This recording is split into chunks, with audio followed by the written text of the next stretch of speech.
An absolute joy. Over the past couple of days, it's been reported by numerous sources that Doctor Who has in fact lost or severed its ties with the Disney Plus partnership. This partnership was supposed to usher in the Whoniverse and bring about this new golden age for Doctor Who, which, alas, I don't think has quite happened. When the initial Disney Plus partnership began, they commissioned 2 seasons plus 1 spin-off and were hoping to recommission from there. As of the present day, we've had our 2 seasons, and we've got a trailer for this upcoming War Between the Land and the Sea spin-off, which is going to be coming relatively soon, but it's being reported, and I do think it's quite likely that, yeah, after the War Between the Land and the Sea, Disney Plus are out. Disney Plus are gone. But it's not all doom and gloom. You don't need to go panicking. You don't need to run around like a bunch of headless chickens. Doctor Who has plans. And I say plans because I don't think they've settled on a singular plan. I mean, we're gonna look at and break down this article from comicbookmovie.com, which also has some other sources in it, and at the end of the video, I'm gonna be going through each streaming platform because it's looking likely that Doctor Who is going to partner with another platform, and I'm going to be telling you which one I think that is. Because the thing is, we know for a fact, I mean, Disney Plus's chief executive was literally saying the other week that they're lowering the amount they're putting into streaming because the model's a little bit unsustainable. Like, the model took off during COVID, and I think this is one of the big things that's made this era of Doctor Who not quite work. It came a little bit too late. It kind of missed the main streaming buzz just as the general public was sort of getting Marvel fatigue and getting a little bit tired of these expanded universe things.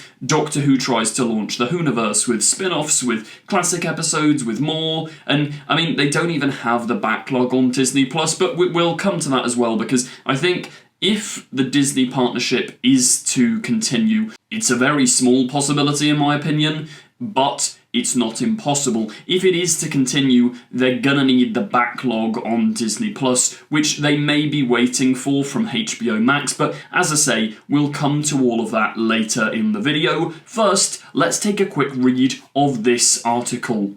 Rumour: Doctor Who deal is dead at Disney, but there may still be hope for the series to return. So as I say, it could either be partnering with a new streaming service, or they could just make it in-house at BBC Studios. For those of you not in the know, BBC Studios is technically different from just the BBC. They're like the drama company, drama production side of that organisation. And they made all of the Chris Chibnall years, and I'm pretty sure the Moffat and stuff years. I don't quite know when it was all formed, but I don't know if they have enough funding. I mean, in the United Kingdom, for any international viewers, the BBC is like, it's slowly being chiselled away and defunded. It's paid for by, like, the licence fee, which people are trying to abolish. That was going to happen with the prior government. We've now got a new government in charge, but who knows? The future of the BBC is at risk, and it has been for a long time. Like, this isn't a shock, this isn't a surprise, which is exactly why they've partnered with Bad Wolf, with Disney Plus and other places to make Doctor Who.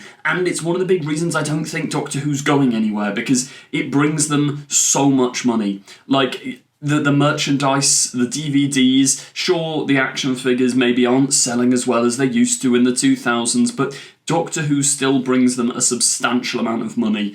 Do other shows, do you have the EastEnders proms? Do you have EastEnders limited edition steelbooks and action figures and hoodies? You've probably got EastEnders hoodies. Does anyone watching this have an EastEnders hoodie? Let me know if you've got an EastEnders hoodie in the comments. But the article states that when the BBC teamed up with Disney Plus to co-produce Doctor Who, the future looked bright for the long-running sci-fi series, coming off the back of Chris Chibnall's divisive run as showrunner, which saw Jodie Whittaker step into the TARDIS. A cash injection to give it a big budget feel felt like the right move for a property running on fumes. I think running on fumes is a little bit harsh because I'm not being funny. Like, maybe this is a controversial take, but I genuinely prefer the look and the vibe of the Chris Chibnall era with the anamorphic lenses, and I know people rinse it, but I don't mind some of the lens flares. Sometimes I'll give you the colour grading and the lens flares in the Chibnall era,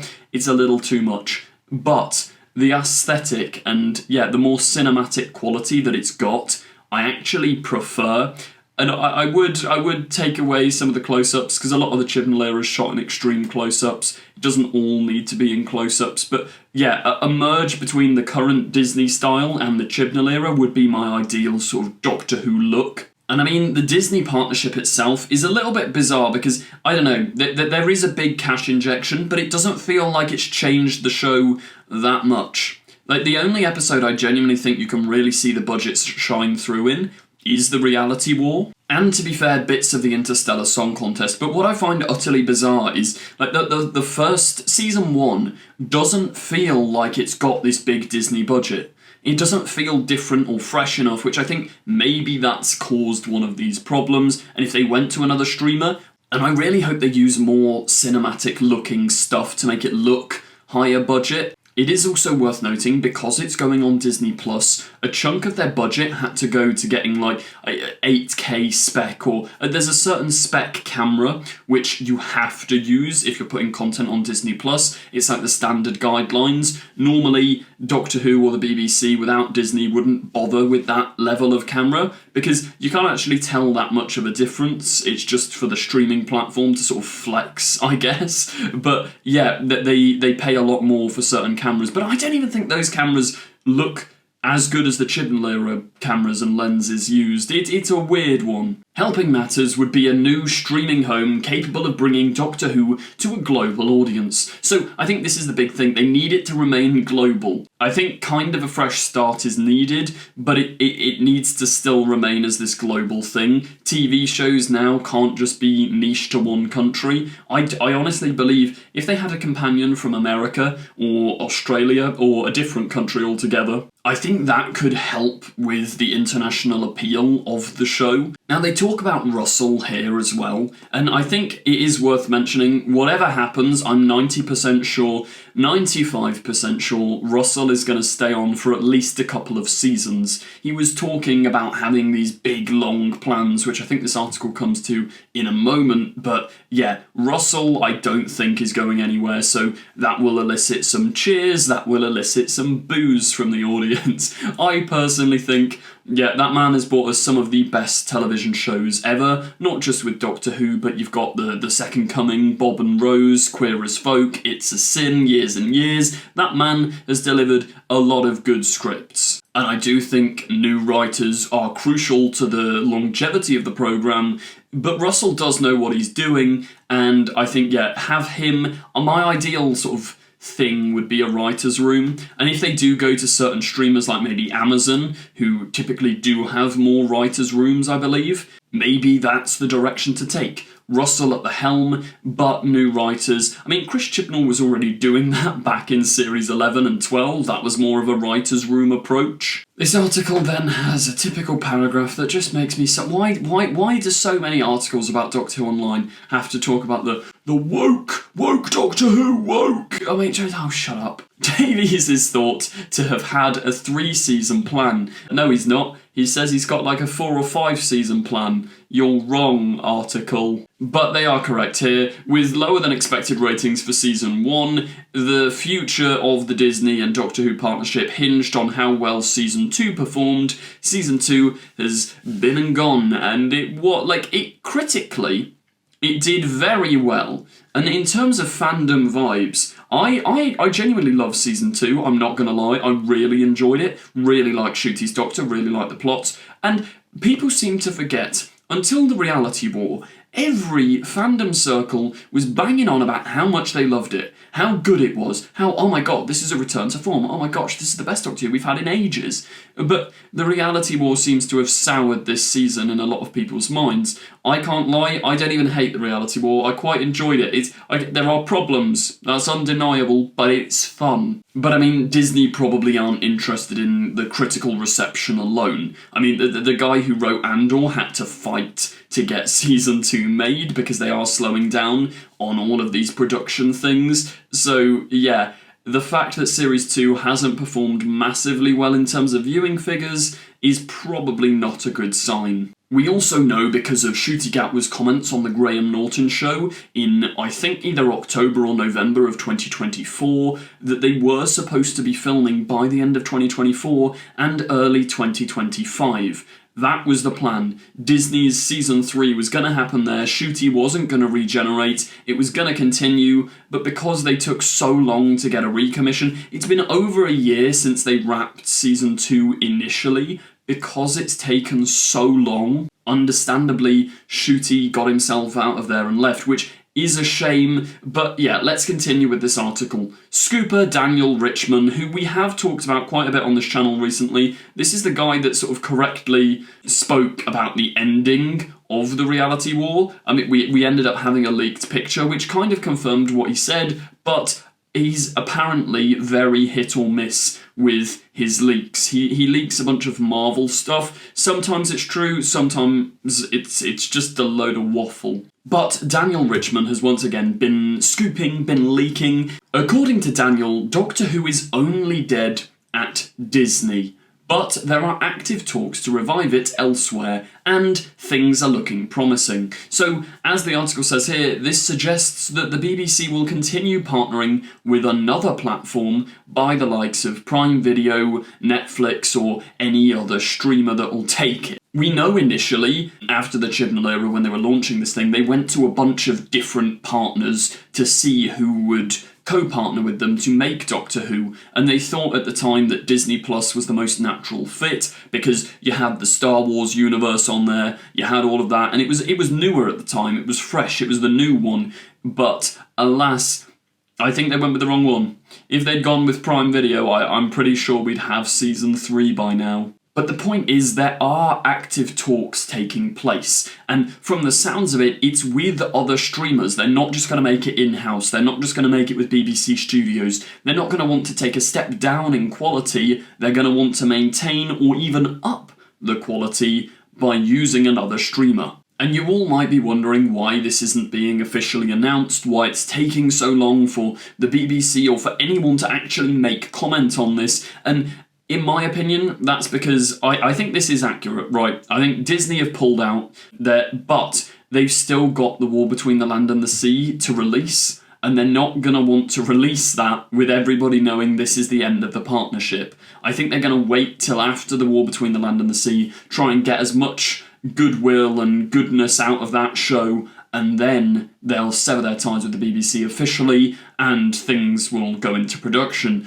We may find out through leaks if Doctor Who do pick it up with another platform. As I say, I'm going to give you my predictions for which platforms are most likely, which platforms are least likely to pick it up. But yeah, I think Disney have probably head off into the wild blue yonder, never to be seen again. But what streamers are looking likely? Well, HBO Max currently has the rights in America and I think various other countries to all of the backlog of New Who. So all of Doctor Who from 2005 to the present day, apart from the Disney Plus stuff, lives on HBO Max. Back in 2019, they signed an exclusive 5-year-long deal to have all of that content on their streamer. Now, as I say, that was 2019, so that 5-year deal is coming to an end, and on the tiny chance that Disney do pick up Doctor Who, they're going to want the back catalogue. So it could be good for Disney's future with Doctor Who, to be fair.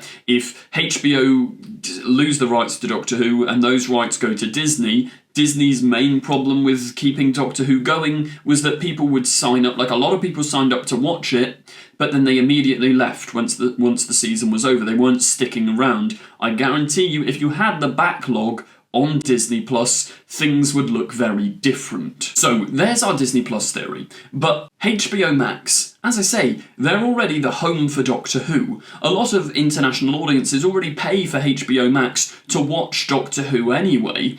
Would it not make sense to just add the new seasons there? The only trouble with that would be Disney Plus are probably still going to hold the rights to the Disney Plus era of Doctor Who. So you couldn't really have on HBO Max 13 seasons then you miss the 60th and season 1 and 2, and then you get seasons 3 and 4, unless they do another reboot. But even then, it's an incomplete saga which just feels a bit messy. Also, I don't know if HBO seem like the right partner to go with. So I don't think it's impossible, but I think HBO is probably unlikely. Now, in terms of funding, there is talk because I think Bad Wolf is partially connected to Sony and Sony Pictures, so could they get more funding through Sony? That's always a possibility, but a more likely streaming service I think they might go with is Amazon Prime. Now, Amazon have bought the rights to James Bond, another huge British institution, so they're already going to have a lot of fans of British type media and content and streaming stuff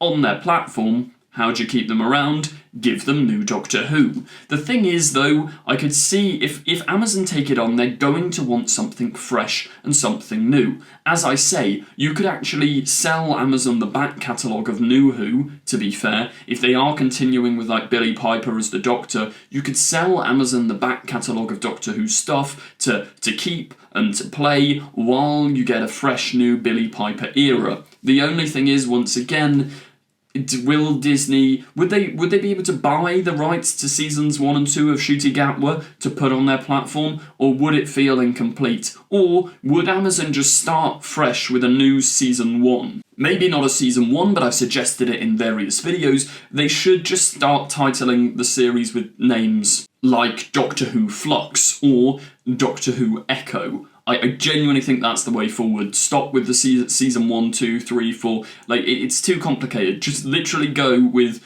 Doctor Who Flux or Doctor Who Echo. That's the title, that's that era, that's that Doctor, and you stick with that. That makes sense to me. So I'd say Amazon Prime is probably the most likely streamer they'd partner with. It also fits with their sort of sci-fi content, you've got The Boys on, and obviously James Bond isn't sci-fi, but you've got your British institution. I feel like, yeah, Amazon Prime is a nice home for Doctor Who. They also are, they're not one of the big ones. Yeah, they're a big streamer, but they're not the biggest streamer. So they'd want to help, Doctor Who would help elevate them a little bit. I'm not saying it would make them the most popular streamer of all time, but it would definitely bring a lot of people to their platform. Now, the other big one to talk about is Netflix. I can't see that happening. Yeah, I don't know. I don't see it. I think Doctor Who wouldn't sit there comfortably necessarily. It would be cool, but I don't know. I suppose you have got Black Mirror.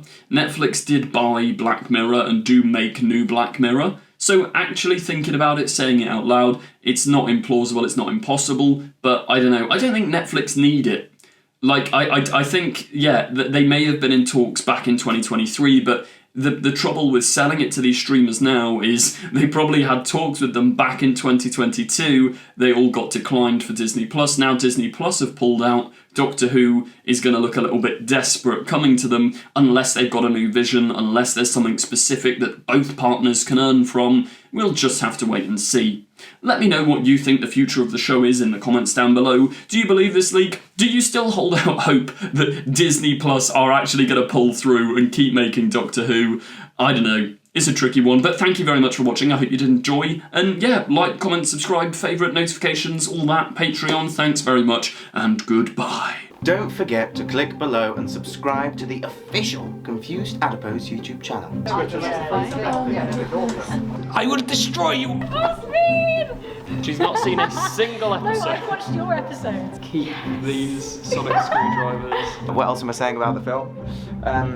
Don't watch this one.